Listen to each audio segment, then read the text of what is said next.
अमवा की डरिया पे बोले कोयलिया, कोयल बोल अनमोल जी।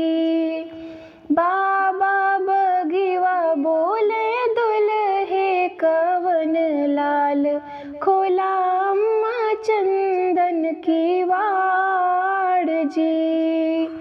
बाबा बगिवा बोले दुल्हे कवन लाल, खोला अम्मा चंदन की वाड़ जी।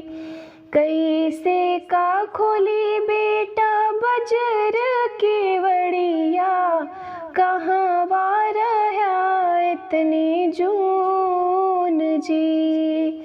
कहाँ वा बिताया बेटा दिन दोपहरिया, कहाँ वा भयल भिन सार जी।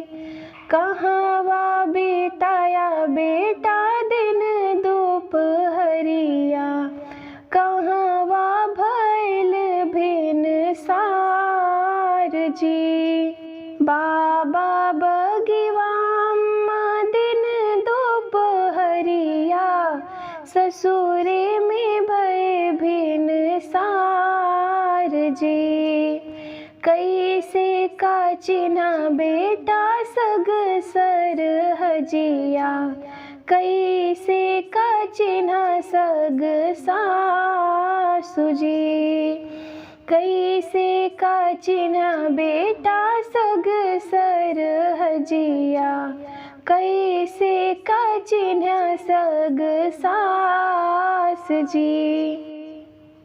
कैसे का चिन्हा बेटा अपनी रनियवा, जेहि देखी जियरा बुझाए जी। मड़ई में चिन्हे मैया सग सर हजिया, कोहबर में चिन्हे सग सास जी।